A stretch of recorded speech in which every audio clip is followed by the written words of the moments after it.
বিসমিল্লাহির রহমানির রহিম।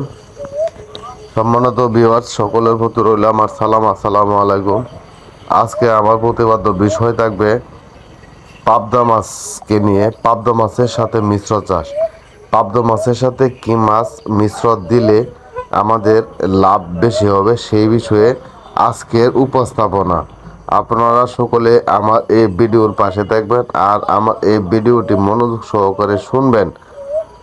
আর আপনারা প্রত্যেকে যারা আমার এই ভিডিওটি দেখতেছেন, একটি ভিডিওতে কোনো কষ্ট না করে, কোনো কৃপণতা না করে আমার এই চ্যানেলটিতে একটি সাবস্ক্রাইব করে দেবেন। ইনশাল্লাহ আমি আপনাদের পাশে থাকব। তাহলে আজকে আমি আমার মূল প্রতিপাদ্য বিষয়ে চলে যাচ্ছি। সেটি হলো পাবদা মাছ কীভাবে চাষ করবেন আর পাবদা মাছ থেকে কীভাবে অধিক মুনাফা পাওয়া যাবে। হ্যাঁ, এখন আমাদের সর্বপ্রথম যে কাজটি করতে হবে, একটি পুকুর নির্বাচন করতে হবে। এমন একটি পুকুর নির্বাচন করতে হবে যে পুকুরে উপরে কোনো গাছপালা থাকবে না, কাঁচা পাতা পড়বে না, এমন একটি পুকুর নির্বাচন করতে হবে। কারণ এটার কারণ হলো কাঁচা পাতা থেকে প্রচুর পরিমাণে আপনার গ্যাস হয় কাঁচা পাতা থেকে। হ্যাঁ, কাঁচা পাতা যখন আপনার পুকুরে পড়বে তাহলে কিন্তু গ্যাস হবে। এমনিতেই কিন্তু গ্যাসের জন্য অনেক রোগবালাই আমরা বেঁধে ফেলি মাছকে। হ্যাঁ, আর কাঁচা পাতা পুকুরে ফেলে তাহলে তো আমাদের অনেক ক্ষতি হবে। আমরা যেন গাছ থেকে কোনো কাঁচা পাতা না পড়ে এমন একটা ব্যবস্থা থাকে। আর যখন পুকুরে তারপরেও যদি ডালপালা থেকে যায়, আমরা যেন কেটে ফেলি। হ্যাঁ, গাছ না কাটতেও যদি পারে, ডালপালা যেন কাটতে পারিস। হ্যাঁ, এমনটি করতে হবে। এমনভাবেই একটি পুকুর প্রস্তুত করতে হবে। তারপর আপনার পুকুর পুকুর এর চতুর্পাশ আপনাদের দুবরা চেষে ঘাস, হ্যাঁ, কোদাল দিয়ে চেষে ফেলে দেবেন। হ্যাঁ, পুকুর এর তলানির দুর্গন্ধযুক্ত যদি মাটি থাকে ওই মাটিও আপনারা ফেলে দিতে হবে। আর পুরাতন পানি রাখা যাবে না। পুরাতন পানিতে গ্যাস থাকে, পচা থাকে, নষ্ট থাকে। হ্যাঁ, আর দুর্গন্ধযুক্ত মাটিও রাখা যাবে না। দুর্গন্ধযুক্ত মাটির মাঝে গ্যাস থাকে। হ্যাঁ, আর আমরা যেহেতু পাবদা মাছ ছাড়বো, এই পাবদা মাছে কিন্তু প্রচুর পরিমাণে অক্সিজেন চাই। এখানেও যখন হালকা পরিমাণেও যখন অক্সিজেনের স্বল্পতা দেখা দিবে, হ্যাঁ, আপনার পাবদা মাছ ভেসে যাবে। আর পাবদা মাছ যখন অক্সিজেন ফেল করে ভেসে যাবে তখন আমাদের অনেক সমস্যা হয়ে যায়। আমাদের বলতে আমাদের মাছের অনেক সমস্যা হয়ে যায়। পাবদা মাছ যখন ভেসে বেড়াবে, হ্যাঁ, মাথা ভাসিয়ে দিয়ে হালকা হালকা হালকা হালকা স্লো গতিতে সে সামনের দিকে এগোতে থাকবে। তখন পুকুরের যে কীট পতঙ্গগুলা, যেমন উকুন, হ্যাঁ, সে সকল উকুন এই মাছকে ধরে ফেলবে। নরম জায়গায় ধরবে, নাভিতে। আর হলো আপনার পেটের সাইড দিয়ে যে সামনে দুটি কান্তার মতন আছে, ওই কান্তার নিচে আপনার উকুনে ধরে ফেলবে। যখন উকুনে ধরে ফেলবে, এখানে একটি ফোঁটা করবে। এই ফোঁটা থেকে আপনার ইনফেকশন হবে। আর যখন এই পাবদা মাছে ইনফেকশন হয়ে যাবে, এখান থেকে আপনার পচা রোগ সৃষ্টি হবে। তাই বলতেছি, পাবদা মাছ নাই, শুধু আমাদের সকল মাছ, যে কোনো মাছ, হ্যাঁ, যদি অক্সিজেন ফেল করলে কিন্তু আমাদের অক্সিজেন ফেল করার 1 সপ্তাহ 10 দিন পর থেকেই কিন্তু এই সমস্যাটা দেখা দেয়। হ্যাঁ, অক্সিজেন যখন ফেল করে তখন কিন্তু মনে হয় যে 1টা 2টা 10টা 5টা 20টা 100 মাছ মারা গেল। এর চেয়ে বেশি মাছ মারা যাবে না। হ্যাঁ, আর এটার ফলে অক্সিজেন ফেল করার ফলে যে বেশি যে সমস্যাটা হয় সেটা হলো 1 সপ্তাহ থেকে 10 দিন পর রোগ আক্রমণ করে ফেলে। এটা কিন্তু মূল কারণ সেটাই। অক্সিজেন ফেল করার কারণে মাছ দুর্বল হয়ে ধীরে এবং স্লো গতিতে চলার কারণে মাছকে নরম জায়গায় উকুনে আক্রমণ করলো। তাই এইভাবে মাছ রোগে আক্রান্ত হয়ে যায় 10 দিন 15 দিন পর। এটা কিন্তু আমরা বুঝতে পারি না যে কোন কারণে হইলো, এটা কিন্তু আমরা বুঝতে পারি না। এটা যে আমাদের ওই যে অক্সিজেন ফেল করার কারণে হইলো, এটা কেউ বুঝতে পারে, কেউ বুঝতে পারে না। আচ্ছা, যাই হোক, এটা আমি বললাম যে অক্সিজেন ফেল করলো 10 দিন আগে, রোগ আক্রমণ করবে আপনার 15 দিন পরে, 10 দিন পর ওই যে ক্ষত হবে, গা হবে, এই যে একটা ফুটা করলো, একটা ফুটার কারণে। তাহলে ভাই আমরা উকুনের হাত থেকে মাছকে বাঁচাবো, উকুননাশক ব্যবহার করব, জীবাণুনাশক প্রোবায়োটিক ব্যবহার করব এ সকল মাছ ছাড়তে গেলে।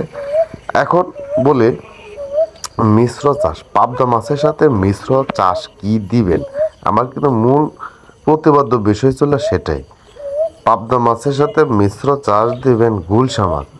প্রতি শতাংশে আপনার 2000 পিস পাবদা মাছ দিতে পারবেন একক চাষে। আর এখানে কিছু এখানে বাংলা বাংলা মাছ কিছু দিতে পারবেন, অল্প পরিমাণে বাংলা দিতে পারবেন, এর চেয়ে বেশি বেশি বাংলা দিতে পারবেন না। আর আপনারা যখন একক চাষ করবেন তখন 2000 প্রতি শতাংশে 2000 পিস আপনারা পাবদা মাছ দেবেন।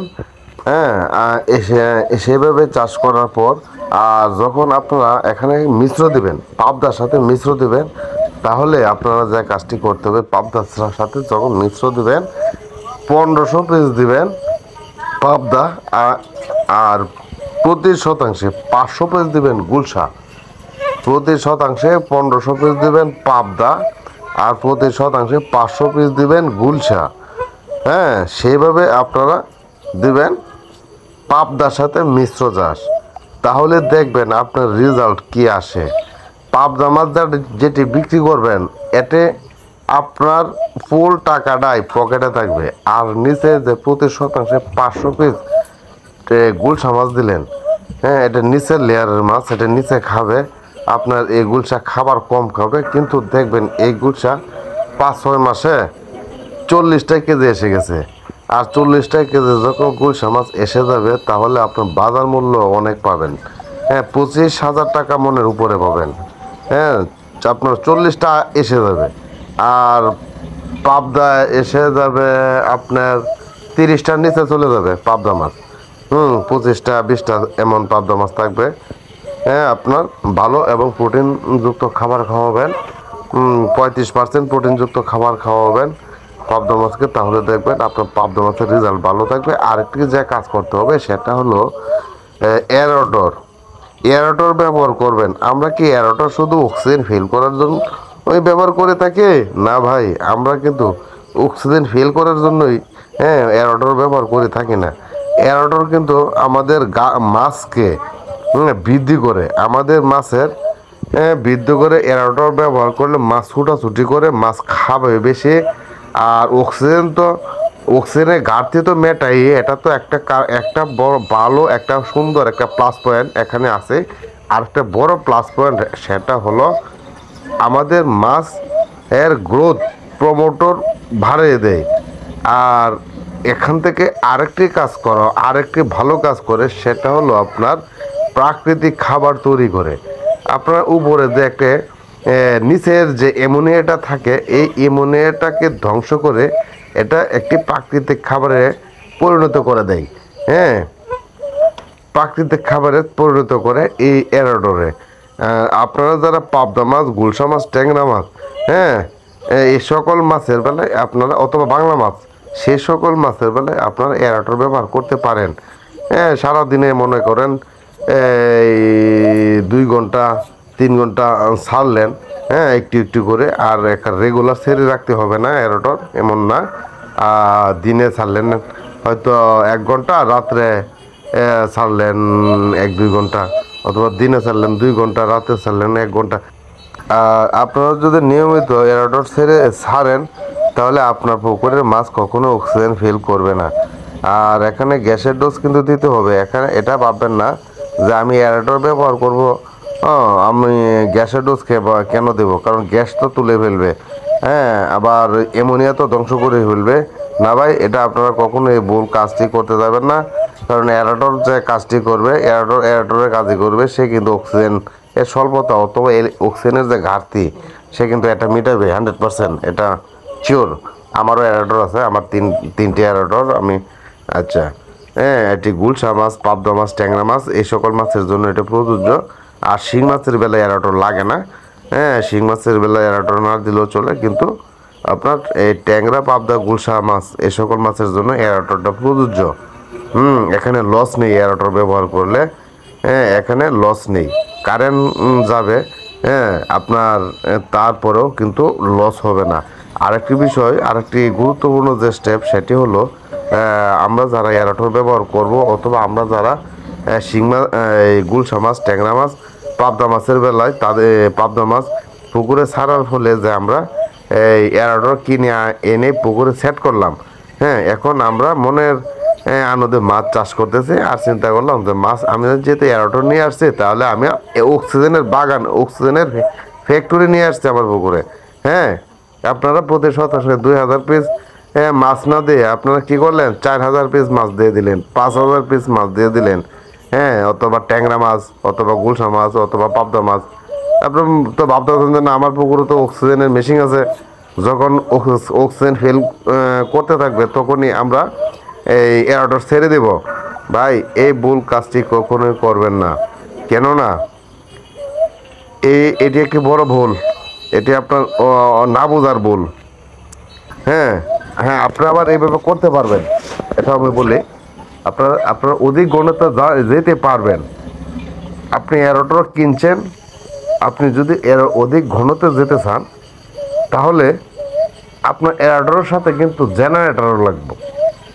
কারেন্টের আশায় আপনি এয়ারটর ব্যবহার করবেন কারেন্ট দিয়ে, ওই মনোভাব নিয়ে আপনি মাছ ঘনত্বে ছাড়তে পারবেন না। এটির কারণ হলো, আপনি যখন ঘনত্বে মাছ চাষ করবেন, অধিক ঘনত্বে যখন মাছটা দিয়ে দিবেন, পাবদা, গুলশা, হ্যাঁ, ট্যাংরা, দেখা গেল রাত্রে আপনার একটা দুইটায় অথবা তিনটায় অক্সিজেন ফেল করলো, সেই মুহূর্তে আপনার এলাকায় বিদ্যুৎ নেই। তখন আপনি কি করবেন?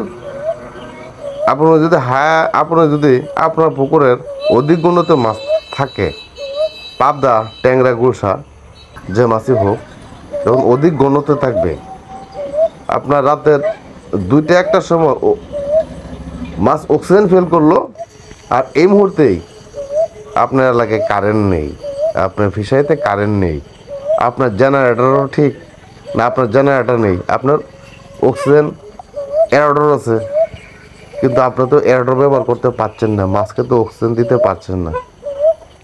আপনার দরকার হবে একটি জেনারেটরের। আর ওই অক্সিজেনের মেশিন থাকার পরেও আপনি যেহেতু অক্সিজেন দিতে পারতেছেন না, আপনার অধিক ঘনত্বের মাছ যেহেতু এমন স্বল্পতায় দেখা দিবে, আপনার মাছ মরবে। হ্যাঁ, আর এদিকে কারেন্ট আসলো সকালে, এমনও তো হয়, রাত্রে কারেন্ট যায় আবার কারেন্ট আসে সকালে, এমন হয় না? এমনও হয়। এখন কি করবেন আপনি? আপনার মাছ তো মারা যাবে। আপনি সাঁতরাবেন, পাতিল দিয়ে পানি নাড়াবেন, আপনি যতই কিছু করেন, যেহেতু অধিক ঘনত্বের মাছ থাকবে, আপনি সেইভাবে আপনার সংকুলন করতে পারবেন না। আপনি অক্সিজেন দিবেন, আপনার সংকুলন হবে না। অধিক ঘনত্বের মাছ যেহেতু আপনি অক্সিজেনের প্যাকেট দিয়েও সংকুলন করতে পারবে না। হ্যাঁ, যে পর্যন্ত রৌদ্রে সূর্যের না উঠবে, হ্যাঁ, সকাল না হবে, যে পর্যন্ত সকাল না হবে, সূর্য না উঠবে, 8টা 7টা যখন বাজবে, সূর্য উঠবে 6টায় না, মিনিমাম 7টা থেকে 8টা বাজবে, আপনার অক্সিজেনের স্বল্পতা ঘাটতি মিটতে।